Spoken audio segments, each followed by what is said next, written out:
very lovely to be invited to come and talk to you this morning about apprenticeships during National Apprenticeship Week 2024. Again, I think it's an opportunity for us to really focus on apprenticeships.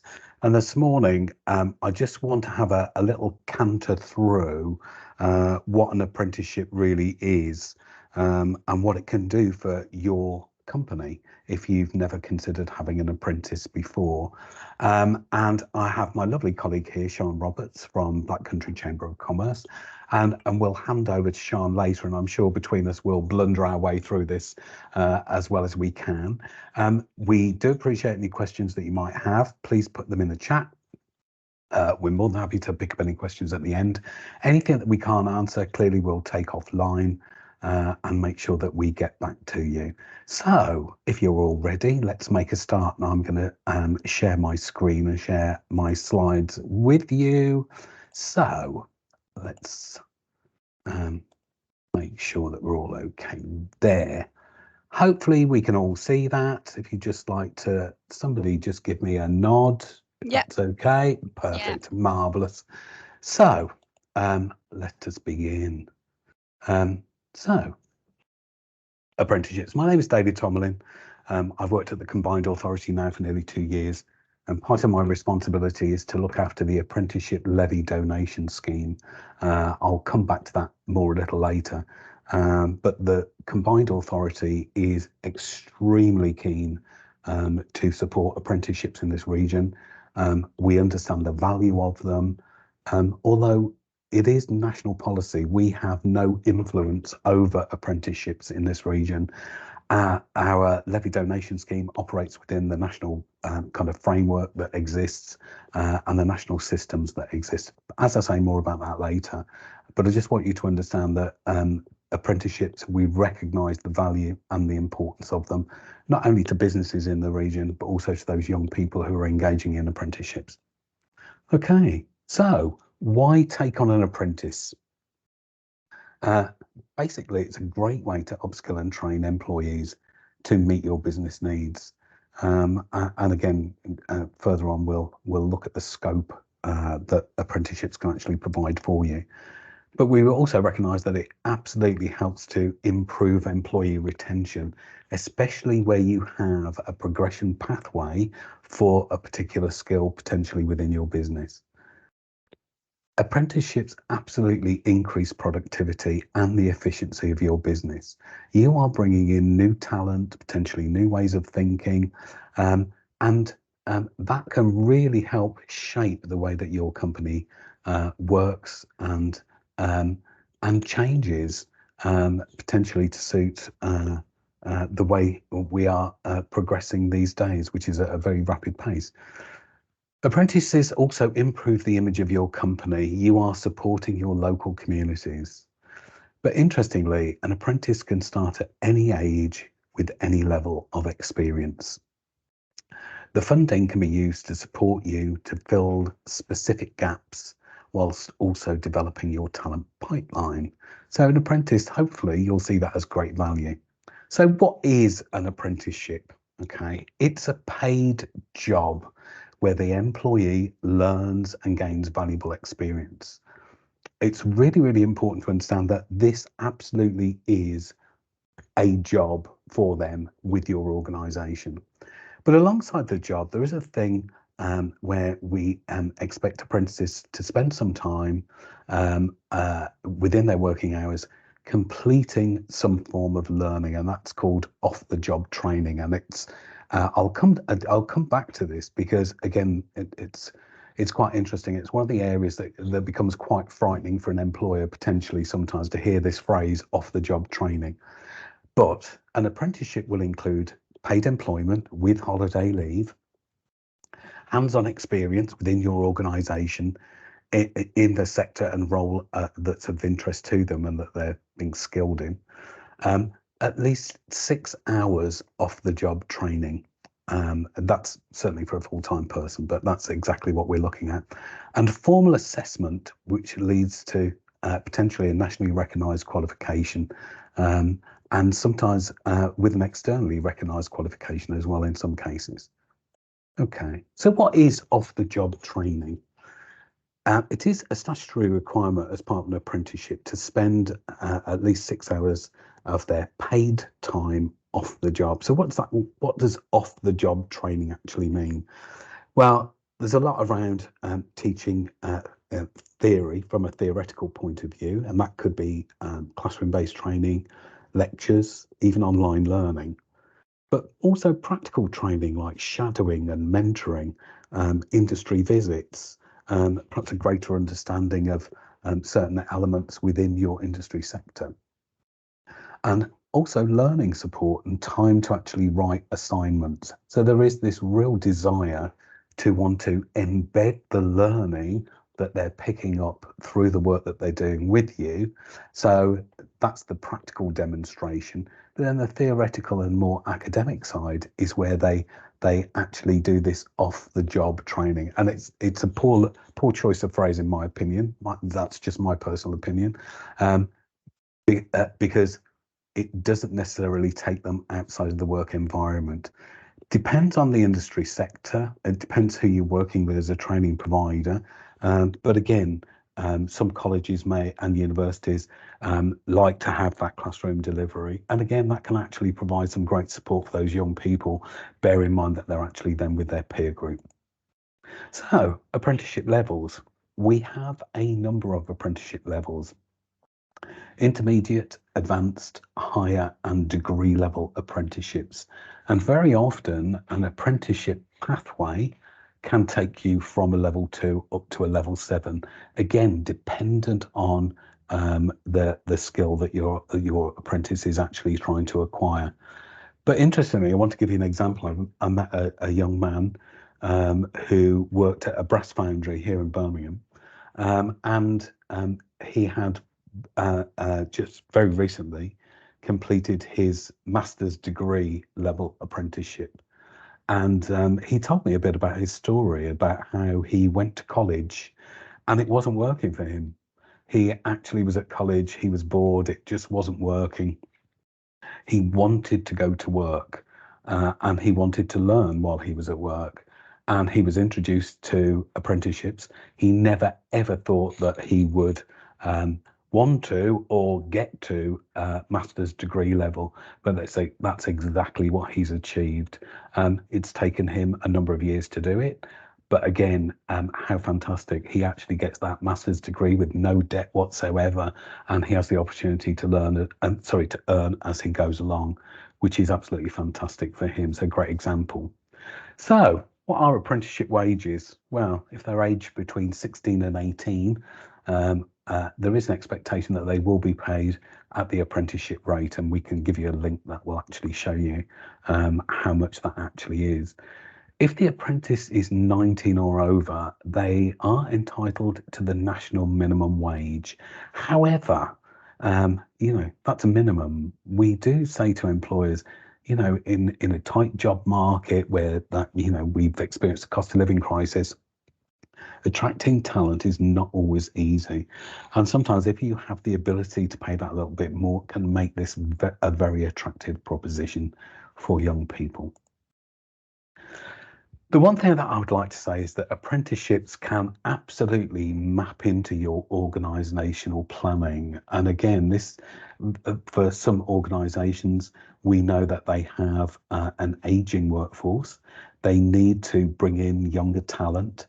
And it is a way for you to actually start to look potentially at succession planning within your organisation, but doing it with a pathway that allows a young person to progress with you, to stay with you as an organisation, and to really start to deliver some fantastic value. Large organisations with a pay bill of over £3 million are subject to an apprenticeship levy by the government, and the government would expect them to actually spend that apprenticeship levy by taking on apprentices within their organisation. And again, very interestingly, we've seen a lot of organisations absolutely respond to the levy by ensuring that as many people within their organisation are taking advantage of an apprenticeship and are progressing and developing their skills. So again, we come back to retention and loyalty, again, two great elements that apprenticeships absolutely build into your business. I wanted to talk very quickly about the levy transfer scheme. By the way, all of these links on these slides, the slides can be sent out to you, and I'm sure we'll be organising that for you. So please don't worry about jotting that down at this point in time. The levy transfer scheme, as I mentioned, those large organisations that have a pay bill of over £3 million, some of those organisations aren't able to spend that levy internally. But we're very lucky in that the government has actually allowed them to donate up to 25% of their unspent levy to support small and medium enterprises. Now, here in the West Midlands, we run a levy donation scheme. We support small and medium enterprises, and we provide a brokerage service between those small and medium enterprises and those larger organisations that have a spare levy. That means that SMEs can have a fully funded apprentice because the large employer actually picks up the funding for that and actually pays for that funding for the duration of that apprenticeship, which is really fantastic. And it's great for our large employers because it connects them with small and medium enterprises in the region. It means that levy is retained within the region and does not go back to Treasury. So that's really, really important to us. And again, if you're a small and medium enterprise, your training provider, your apprenticeship provider should be able to link you directly into this as an element of support. But again, don't want to go into too much depth, except to say that to date, we've had just over £47 million pledged by those large organisations. We've supported over 1,600 small and medium enterprises, and we've also supported over 4,000 apprentices through this scheme. So we know the scheme works. That's the value to us. And as I say, it retains that levy spend within the region and stops it going back to Treasury, because we don't want that to happen, do we? No. So are there some resources? Are there some things that you can actually pick up? And I do apologise. There seems to be a slight glitch with my slide, certainly that I'm seeing. My apologies there. But we'll make sure that you can get these links. But there is apprenticeship advice and guidance around employing an apprentice, finding a suitable training provider, the ladder for Birmingham, and the Apprentice Ambassador Network. So we can make sure that you absolutely get that information once I've cleaned up that slide. But those resources are really useful for you. Again, especially organisations like the Ladder for Birmingham, because they are there to support independently of any training provider or any apprenticeship provider. They are there to support employers, to connect you with young people who are looking for an apprenticeship, and that's really useful. If you have any questions that we haven't picked up today, or you want to know more about apprenticeships and more about apprenticeship levy, we're more than happy to help you. That's our email address. It's employers@wmca.org.uk. And as I say, more than happy to pick up any questions that you might have. I'm now going to hand over to Sian Roberts. My name's Sian Roberts, and I'm the Sales and Marketing Director at the Chamber of Commerce here in the Black Country. So when I joined the business in the latter part of the summer last year, I was in touch with Thrive at Work, and actually we became members of that wonderful piece of work. And during conversation, found out about apprentices. In fact, it was a question we were asked. Are you doing anything? Are you working with apprentices at the moment? And the answer was no. I wasn't aware at that point whether the Chamber had ever employed an apprentice. But certainly in that conversation, I was able to find out a little bit more about the kind of apprentice you could bring on board.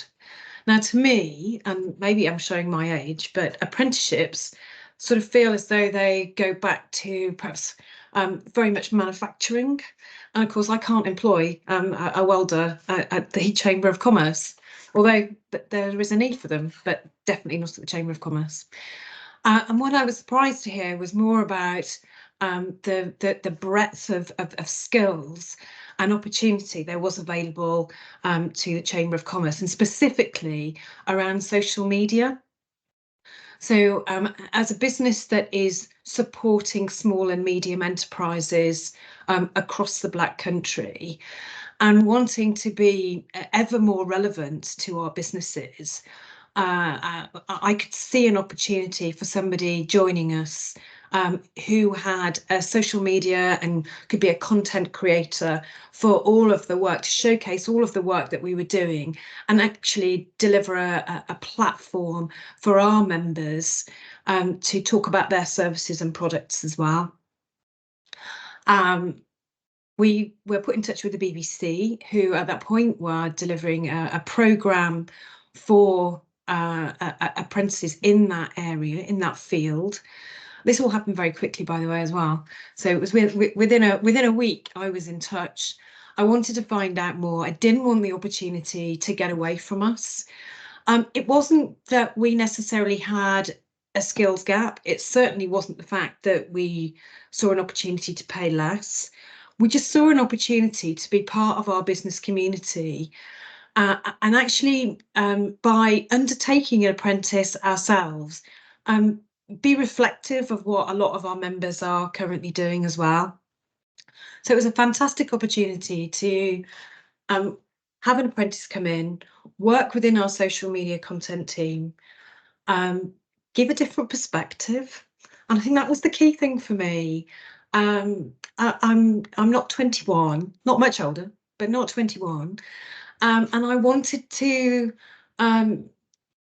see the eyes of the world through somebody who was younger and had a much better grasp of social media than myself, and indeed perhaps others within the business as well. So the opportunity became very real. It became something that we were very determined to do.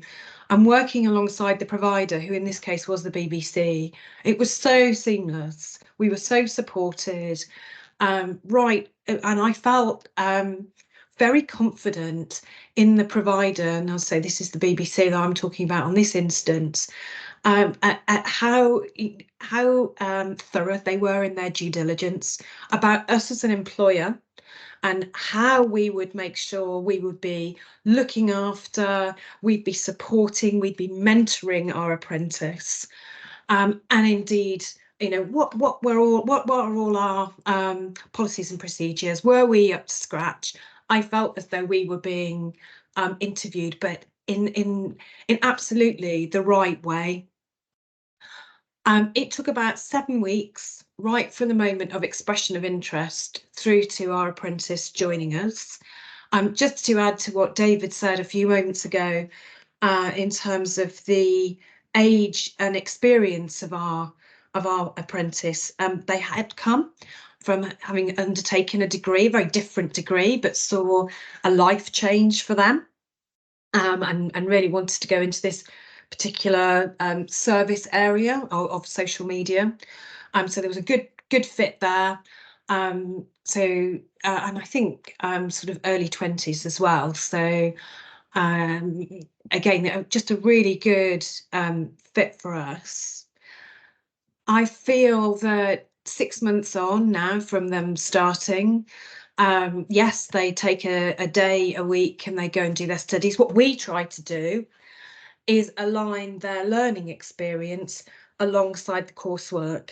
And this works both ways. They can take something into the classroom and discuss, excuse me, what they're doing there.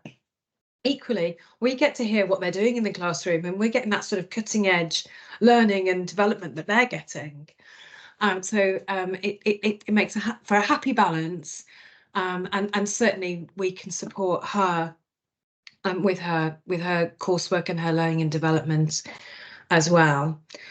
So that off-the-job training, I have found to be really useful for us as a business, but it's a win-win situation. And that's what I always wanted to do, was provide that place of employment, that mentoring that we could give, whilst learning as well, from somebody who's probably more skilled than most of us in that particular area. Sian, can I quickly ask, what impact do you feel that your apprentice has had on your organisation? I think it's multifaceted, really. So having a younger person, not that we're all old, but having a younger person does bring that different perspective. The energy, we all have energy in our organisation, and we're all committed to what we're doing in supporting that small medium enterprises across the Black Country. But the energy is different. It's that different perspective. Have you thought about this? And that's what I love. Tell me what I don't know and how we can apply it. And I think it is about the environment you that you create within your own workplace, but it's how you encourage them to be part of the conversation. For somebody who hasn't been in a work situation before, or certainly in our person's case, it's about gently teasing them out of that, making them feel part of the community that we are in. I was never so proud. We perhaps can say that our young people are just behind their phones or their tablets or whatever it is, and yet we host a lot of events, and this person is so good at meeting and greeting people, and signposting them, or just having a very nice conversation with them. And I think that's really important. So we're developing their social skills, their business social skills as well. So the impact has been on how she's given us a new perspective, her real diligence and work ethic, which has been really impressive, the ability to take a piece of work and consider it and come back with her own ideas.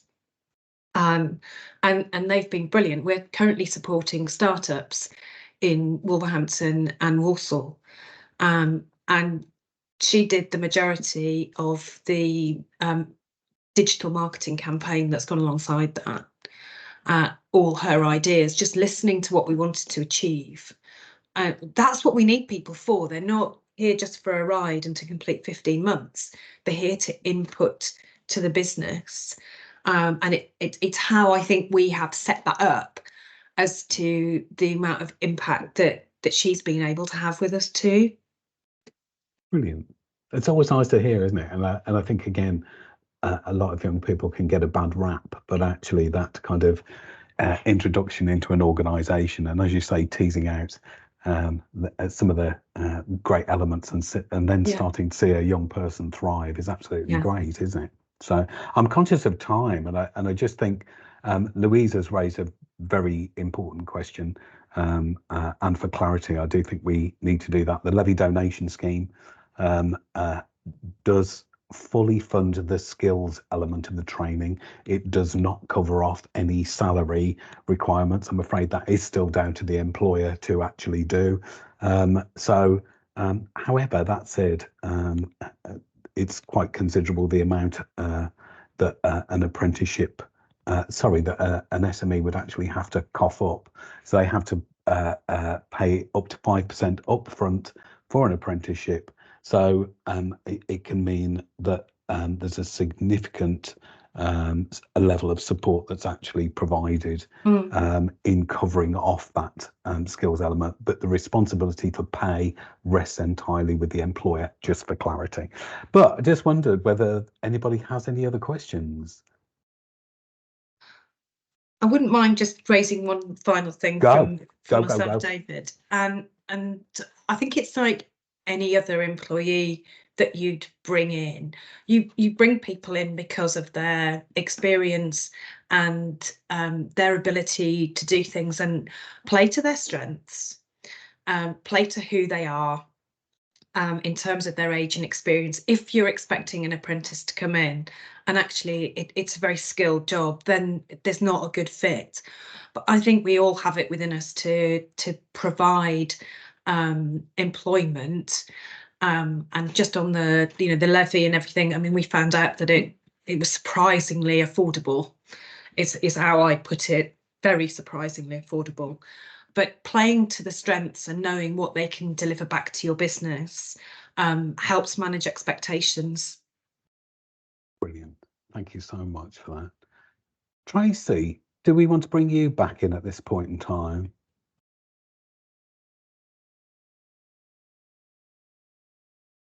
Here we go. Oh, thanks for Is that sharing okay? that. Yeah, no, that was brilliant. I hope everyone's got all their information that they were hoping for. And if not, we will share the slides in an email with a follow-up with a recording as well. If you need to share that with any colleagues, you can. And any questions, you can ask myself or David later on in an email. But yeah, I think that's a wrap, isn't it? That was great. That's a wrap. Thank